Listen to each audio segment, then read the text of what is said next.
이사야서 60장 1절부터 9절까지 말씀을 중심으로 빛을 발하는 사람들이라는 제목으로 은혜를 나누기를 원합니다. 지난 수요일에 라이드를 하면서 어떤 권사님과 대화를 나누었는데 아직도 해가 안 졌다고, 저녁인데 아직도 환하다고 해가 길어졌다는 그 말씀을 하시는 겁니다. 저도 해가 길어진 것을 아침마다 느낍니다. 이제 새벽에 5시쯤 일어나게 되는데 그때 한 달 전만 해도 문 열고 나가면 밖이 너무 깜깜한 거예요. 그래서 이제 핸드폰으로 빛을 비추지 않으면 신발을 신을 수가 없었습니다.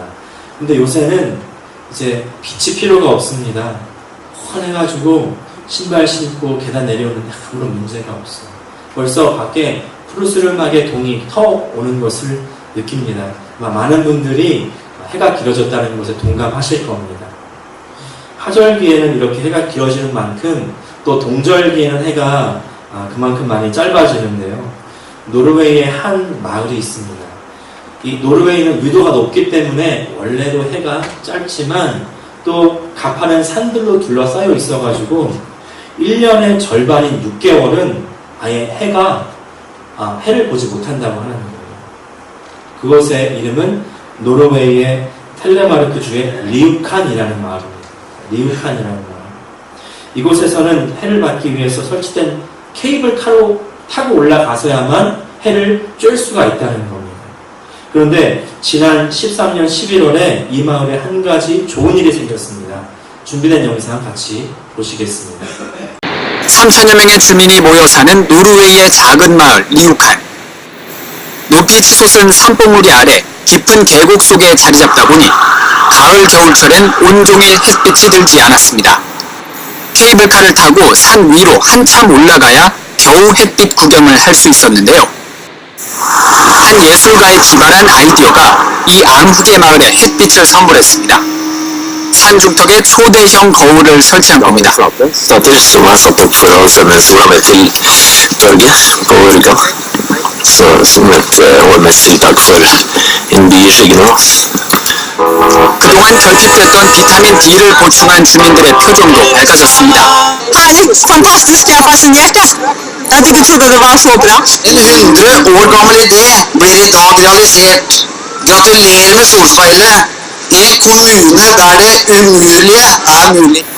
거울 설치에 들어간 비용은 우리 돈으로 약 9억 원. 덕분에 암흑의 마을은 햇빛과 함께 독특한 관광지란 명성도 얻었습니다. JTBC 김진일입니다. 원래 이 마을에 햇빛을 비추는 거울을 설치하는 것은 100년 전에 이곳에 수력발전소를 세우면서 이제 그 마을을 만든 샘 에이드라는 사람이었습니다. 이 사람이 처음 고안했는데 그 당시에 기술력도 모자라고 자금 조달이 어려웠기 때문에 실현될 수 없다가 이제 한 독지가가 기부를 한 겁니다. 그리고 이 마틴 안드레센이라는 예술가의 노력으로 100년에 걸친 수건이 이제 완성이 되게 된 것이죠. 이제 이 거울을 설치하기 위해서 아까도 본 것처럼 한국 돈으로 9억 원, 미국 돈으로 84,000불이라는 많은 돈을 썼기 때문에 한쪽에서는 낭비라는 비판도 있기는 하지만 마을 사람들에게 이 거울이 미치는 영향력은 대단하다고 합니다. 이제 이 거울이 태양 위치에 따라서 각도가 조절되기 때문에 계속 균일하게 마을을 비출 수가 있다는 겁니다. 그래서 예전에는 어두웠던 그 마을 광장에 빛이 들어오니까 이제 주말에 그리고 특별히 일요일날 예배가 끝나고 사람들이 마을 광장으로 모이는 겁니다. 그래서 막잘시끌하게 떠들면서 아까도 보신 대로 일광욕을 즐기기도 하고 같이 차를 마시면서 대화를 나누면서 그렇게 여유로운 시간을 보내는 겁니다. 그렇게 마을 삶의 질이 높아졌다는 거예요. 또 관광객의 숫자도 늘었다는 겁니다. 해가 들지 않았던 이 마을에 그러나 거울을 통해서 빛이 들어가니까 그 마을에 생기가 나타나는 겁니다. 활력이 생기는 겁니다. 이 모습을 보면서 우리 민낯이들의 삶의 모습을 떠올렸습니다. 우리 안에 옛날에는 어둡고 답답하고 슬프고 눈물 나는 일들 너무나 많았잖아요. 그런데 하나님을 만나기 전에 그 상태가 바로 이 상태 아니었겠습니까? 근데 하나님을 만나고 나니까 하나님이라는 그 인생의 빛이 우리 가운데 들어오니까 어둠 속이었던 나의 삶에 생기가 나는 겁니다. 활력이 생기는 겁니다.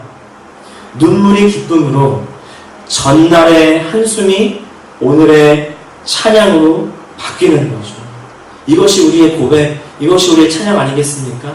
다들 아시는 찬양, 주 안에 있는 나에게 딴 근심 있으랴 십자가 밑에 나아가 내 짐을 풀었네. 십자가 밑에서 내 죄의 문제, 내 죄의심을 다 풀어놓고 문제를 해결하니까 이제 빛 대신 주님께서 내 안에 들어오셔서 내 안에 걱정이 없습니다. 이것이 우리의 고백 아니겠습니까? 2절요. 그 두려움이 변하여 내 기도 되었고 전날의 한숨 변하여 내 노래 되었네. 주님을 찬송하면서 할렐루야 할렐루야 내 앞길 멀고 험해도 나 주님만 따라가리. 빛 대신 주님께서 내 안에 들어오시니까 두려움이 변해서 기쁨이 되고 이제 전날의 한숨이 변해서 노래가 되었습니다.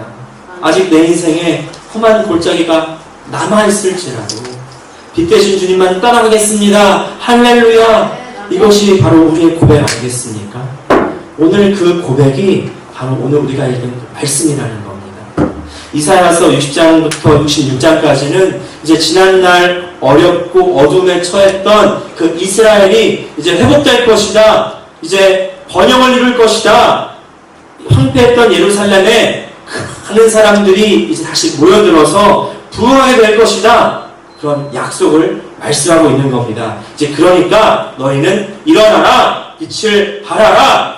이사야서 60장 1절 말씀 같이 읽겠습니다. 시작. 일어나라, 빛을 발하라. 이는 내 빛이 이를 얻고 여호와의 영광이 내 위에 임하였음이니라. 그런데 빛을 밝혀라, 비춰라. 이 말씀이 도대체 우리에게 어떤 의미가 있습니까? 지난주에 우리가 어둠 속에서 나오는 방법에 대해서 말씀을 드렸습니다.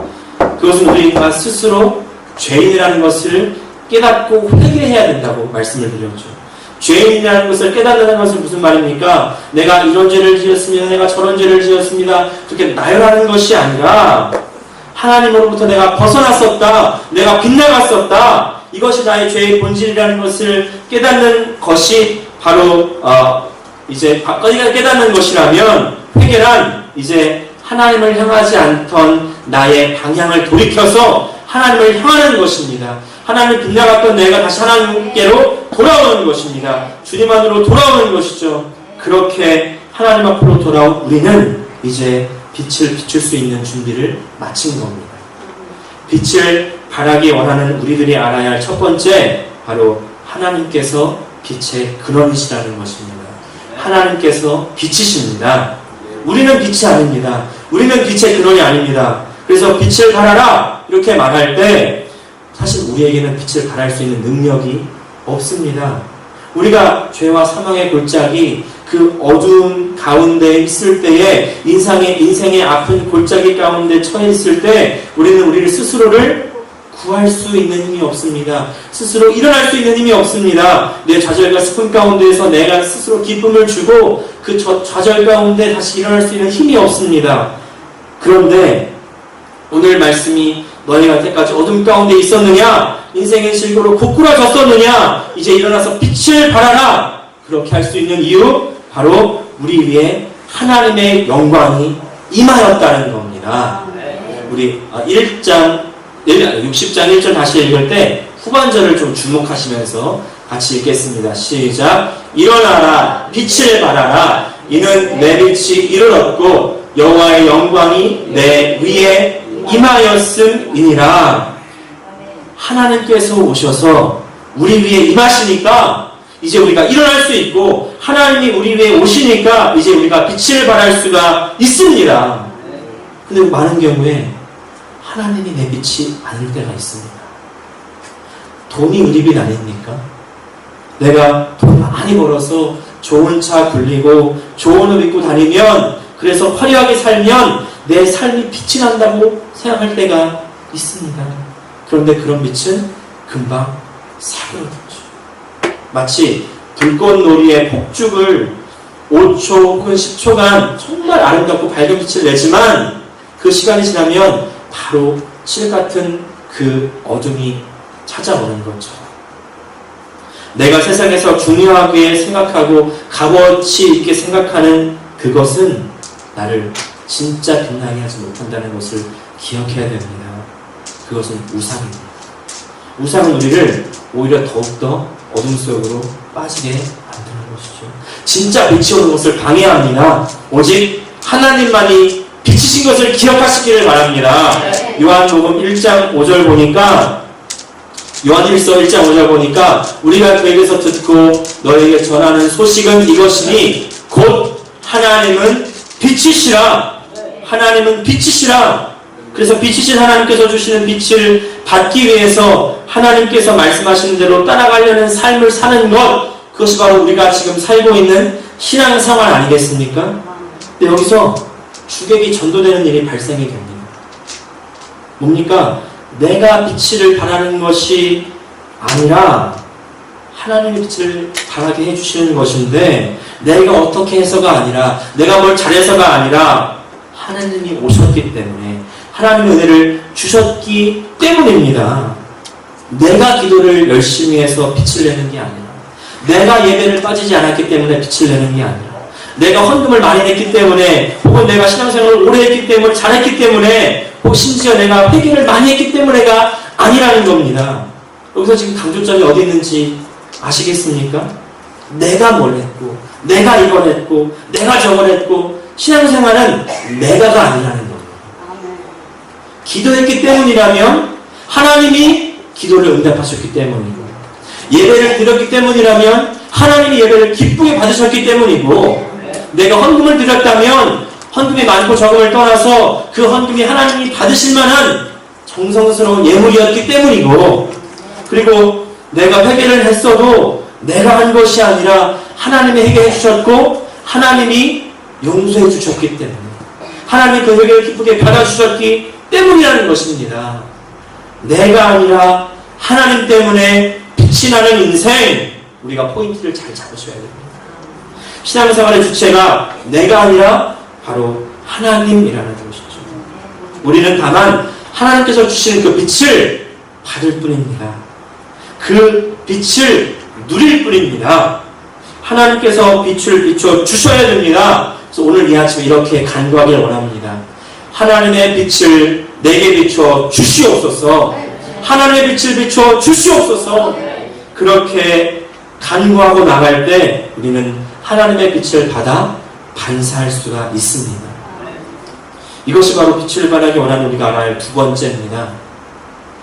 우리는 하나님의 빛을 발하는, 반사하는 거울이라는 겁니다. 우리는 거울입니다. 제가 여기서 이제 쉽게 거울이라는 표현을 썼는데 성경 다른 곳에는 여러 가지 표현들이 나옵니다. 여기 거울, 또 향기이기도 하고요. 통로기도 합니다. 유리창이기도 합니다. 거울, 향기, 통로, 유리창, 이들의 공통점이 무엇일까요? 바로 자기 자신이 근원이 아니라는 겁니다. 거울에는 반사하는 광원이 있어야 되고요. 향기에는 향을 내는 물질이 있어야 됩니다. 통로를 통해서는 흘러가는 것이 있어야 되고 유리창을 통해서 볼 수 있는 어떤 것이 있어야 되죠. 바로 내가 소스가 아니라는 것. 내가 근원이 아닙니다. 다른 근원이 있어야 됩니다. 2절 말씀 같이 읽겠습니다. 시작. 보라, 어둠이 땅을 덮을 것이며 캄캄함이 만민을 가리려니와 오직 여호와께서 내 위에 임하실 것이며 그 영광이 내 위에 나타나리니. 아무리 주변이 어둡고 캄캄해져도 하나님만 우리 위에 임하시면 그 빛을 받는 우리는 빛이 헌신하게 됩니다. 이것이 바로 우리 창조 원리입니다. 우리는 만들어질 때부터 하나님의 빛을 받아서 반사하도록 창조가 된 겁니다. 우리 다 아시는 말씀 창세기 1장 26절입니다. 하나님이 이르시되 우리의 형상을 따라 우리의 모양대로 우리가 사람을 만들고 그로 바다의 물고기와 하늘의 새와 가축과 온 땅과 땅에 기는 모든 것을 다스리게 하자 하시고, 왜 우리가 하나님의 형상대로 지음을 받았습니까? 이제 장갑을 제가 보여드렸는데 장갑이 손의 모양대로 지어진 이유, 손이 장갑 안으로 들어가기 위해서죠. 신발이 발의 모양으로 지어진 이유, 발이 신발 안으로 들어가기 위해서입니다. 마찬가지로 우리가 하나님의 형상대로 지음받은 이유는 바로 하나님이 우리 안에 들어오시기 위함이라는 것이죠. 사람을 하나님의 형상과 모양대로 지으신 이후에 하나님께서는 하나님의 영을 사람에게 부어 주십니다. 창세기 2장 7절 말씀입니다. 여호와 하나님이 땅의 흙으로 사람을 지으시고 생기를 그 코에 불어 넣으시니 사람이 생명이 되니라. 여기서 생기는 루아흐입니다. 루아흐는 바람, 호흡, 영이라는 의미를 갖고 있습니다. 바로 하나님의 영이 하나님의 형상대로 지어진 그 사람 안으로 들어가니까 사람이 그제서야 바로 생명이 되었다는 겁니다. 그리고 하나님께서는 그 하나님의 영이 들어간 사람을 에덴 동산으로 놓으시죠. 그리고 그것을 지키고 다스리게 하십니다. 창세기 2장 15절 보니까 여호와 하나님이 그 사람을 이끌어 에덴 동산에 두어 그것을 경작하며 지키게 하시고, 하나님께서 창세기 1장 26절에 뭐라고 말씀하셨습니까? 이 모든 것들을 다스리라고 말씀하신 겁니다. 그 말씀이 이제 이루어지는 것이죠. 근데 이 세상 피조물들이 에덴 동산에서 그 가운데 있는 아담을 보고 뭐라고 생각했을까요? 누구를 보고 있었을까요? 아담을 보면서 바로 하나님을 본 겁니다. 왜? 우리가 장갑을 보면서 손을 보듯이 하나님의 형상대로 만들어진 그 아담을 보면서 모든 만물들은 하나님을 바라보게 되는 겁니다. 그래서 사람은 벌써 그 창조의 때부터 하나님을 나타내는 사명을 부여받은 것이죠. 사람이 하나님의 영으로 이 세상 안에서 활동할 때 하나님이 활동하시는 겁니다. 사람이 말할 때 하나님이 말씀하시는 겁니다. 사람이 봉사할 때 하나님께서 역사하시는 겁니다. 하나님이 빛을 비추시는 것이죠. 하나님을 나타내는 겁니다. 그것이 하나님께 영광이 되는 겁니다. 나를 닮고 나의 교육을 받은 내 딸이, 내 자녀가 밖에 나가서 위대한 일을 하고 사람들에게 인정을 받고 칭찬을 받고 상을 받으면 자녀가 기분 좋고 이상으로 부모가 기분 좋은 것처럼 내가 영광이 되는 것처럼 하나님 모습으로 지음받은 그 사람이 하나님이 지으신 이 모든 세상을 하나님의 영을 받은 그 사람이 이제 하나님을 나타내고 다스리는 것, 그것이 바로 하나님께서 우리에게 원하시는 것이라는 것입니다. 하나님께 영광을 돌리는 겁니다. 우리는 다만 하나님의 빛을 반사하는 반사체, 거울, 그리스도의 향기를 전하고 하나님을 전하는 통로, 하나님을 보여주는 유리창. 그래서 이 사명을 감당하기 위해서 우리가 해야 될 일이 뭐겠습니까? 그것은 바로 하나님을 내 속에 채우는 것입니다. 빛을 바라기 원하는 우리가 알아야 할 첫 번째는 하나님만이 빛이시다. 두 번째는 우리는 거울이다. 세 번째, 하나님의 빛으로 나를 채워야 한다는 겁니다. 하나님 빛으로 나를 채워야 됩니다. 그런데 하나님 빛이 무엇입니까? 먼저는 예수님께서 바로 이 땅 가운데 오신 하나님의 빛이십니다. 요한복음 8장 12절 보니까 예수께서 또 말씀하여 이르시되 나는 세상의 빛이니 나를 따르는 자는 어둠에 다니지 아니하고 생명의 빛을 얻으리라. 어둠 속에서 아무것도 모르고 멸망당해야 했던 우리에게 예수님께서 생명의 빛으로 오셨습니다. 예수 믿고 구원받은 우리는 참 빛이신 예수님, 우리 속에 담은 사람들인 줄 믿습니다. 그 전에 슬픔과 좌절로 힘들었던 인생에 이제 아까 예배 시작할 때 찬양했던 것처럼 물밀듯 내 마음에 기쁨이 넘치는 주 예수 내 마음에 오심, 주 예수 내 마음에 오심, 우리는 구원 받았습니다. 할렐루야. 그런데 한 번 구원받고 한 번 예수님 내 마음에 오신 것으로 혹시 우리 만족하고 있지는 않습니까? 예수님 내 안에 오시긴 오셨는데 처음에는 그 사실이 너무 기뻐서 춤추고 찬양 부르고 룰루랄라 노래하면서 감사합니다 할렐루야 다니다가 이제 점점 시간이 지나가니까 예수님 잠깐만요 저 이것 좀 하고 예수님 이거 당장 급하게 좀 해야 될 일이 있습니다. 점점 처음에는 예수님을 내 안방에 모셨습니다. 그런데 중간방으로 손님방으로 부엌으로 혹시 지금 창고로 가 계시지는 않습니까? 우리가 예수님께서 한 번 오신 것으로 만족할 수 없습니다. 우리 마음을 계속해서 예수님으로 채우지 않으면 그 빈자리를 다른 것들이 차고 들어가는 겁니다. 그렇다면 예수님을 어떻게 계속 채우시겠습니까?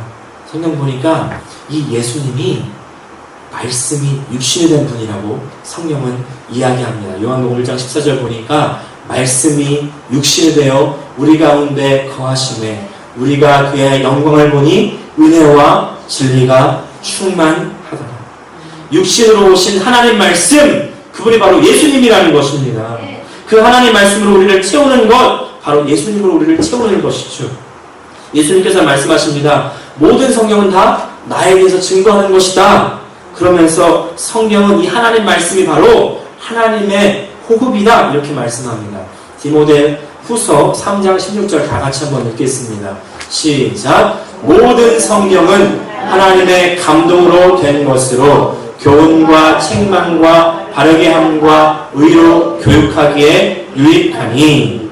여기에 모든 성경은 하나님의 감동으로 되었다. 영어로 보니까 God breathed. 이게 그리스어로 보니까 테오프니스토스. 테오프니스토스는 테오스, 하나님을 뜻하는 테오스라는 단어와 푸뉴마, 호흡, 영, 바람이라는 뜻의 푸뉴마의 합성어입니다. 이 푸뉴마는 아까 말씀드렸던 루아흐와 완전한 동의어입니다. 그러니까 이 하나님의 감동은 하나님의 호흡이고 하나님의 영이라는 겁니다. 무슨 말씀입니까? 이 예수님이 말씀이 육신이 되어 오신 그 예수님, 그 본체가 바로 하나님이시라는 것이죠. 하나님의 영이라는 겁니다. 하나님의 호흡이라는 겁니다.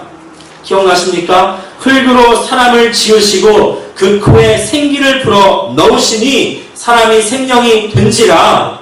그 생기, 하나님의 호흡, 처음 창조된 사람에게 하나님께서 하나님의 호흡으로 그 속에 채우셨습니다. 이제 믿는 우리에게 하나님의 말씀, 성령을 우리에게 주시고 그 하나님의 호흡으로 우리를 채우라고 말씀하시는 겁니다. 우리가 하나님의 말씀으로, 하나님의 호흡으로, 하나님의 영으로, 예수님으로 우리 마음속에 채우시기를 원합니다. 이 하나님의 말씀은 우리를 교훈해서 하나님의 사람으로서 바르게 살게 하는 겁니다. 디모데후서 3장 17절 말씀도 같이 읽겠습니다. 시작. 이는 하나님의 사랑으로 온전하게 하며 모든 선한 일을 행할 능력을 갖추게 하려 함이라. 하나님의 뜻대로 살 수 있는 힘을 주시는 겁니다. 우리가 하나님의 힘으로 살아가는 것, 그것이 바로 하나님의 사람들이 하나님의 나라에서 사는 방식이죠. 더 이상 세상 방식으로 살지 마시기를 부탁을 드립니다. 세상 사람들과 똑같은 가치관으로 살지 마시기를 바랍니다. 우리가 의지할 것, 하나님 말씀, 하나님의 가치관, 하나님의 생각, 어디에 있습니까? 바로 이 하나님의 말씀, 성경 가운데 있습니다. 우리가요, 일주일에 한 번, 일주일에 몇 번 읽는 것으로 부족합니다. 매일 하나님 말씀을 섭취해야 됩니다. 그 하나님 말씀의 빛을 비춰야 됩니다. 오늘의 결론입니다. 아무리 많은 사람이 예배에 참석하고 교회 많은 사람들이 몰려들어도 그 사람들이 하나님 말씀을 받아들이지 않고 하나님 말씀을 읽지 않고 하나님 말씀을 묵상하지 않고 그래서 하나님 뜻대로 살지 않고 하나님의 가치관대로 살지 않으면 그래서 하나님의 빛을 비추지 않으면 그 사람들은 아직 하나님의 통치 안에 있는 사람들은 아닐 수도 있습니다. 하나님 나라 안에 있는 사람들은 아닐 수도 있습니다. 그러니까 서두에 말씀드렸던 리욱한 마을의 그 거울 생각해 보시기 바랍니다. 이 거울은 태양을 비춰야지만 의미가 있는 겁니다. 근데 이 거울이 달빛을 비추고 별빛을 비추고 플래시 라이트를 비치는 것으로는 부족한 것이죠. 이 거울이 태양을 반사해야지만 그 마을이 밝게 빛나고 일광욕도 즐길 수가 있는 겁니다. 근데 이 거울이 잠깐 나는 이제 태양 안 비추기로 했습니다. 나는 달만 비추겠습니다. 그 거울이 무슨 소용이 있겠습니까? 철거되고 말 뿐이겠죠. 하나님을 믿는 사람들이 하나님의 빛을 비추는 그 하나님의 나라의 사람들로 살 때에 세상 나라 사람들이 하나님 나라의 사람들을 바라보면서 의아해 여기기 시작합니다. 저 사람들은 왜 저렇게 살지? 저 사람들은 왜 저런 일을 하지? 그렇게 의문을 가져야 한다는 겁니다. 그런 의문을 들게 만들어야 됩니다. 이 부분은 다음 주에 다시 자세하게 나누도록 하겠습니다. To be continued. 네. 참 빛이신 그 유일한 빛이신 하나님을 우리가 온전히 받아들이시길 원합니다. 하나님의 뜻대로 살 수 있는 힘을 얻으시기를 바랍니다. 세상과 다른 하나님의 뜻대로 하나님의 법칙대로 사는 것, 그것이 바로 우리가 비춰야 하는 빛이신 줄 믿습니다. 기도하겠습니다.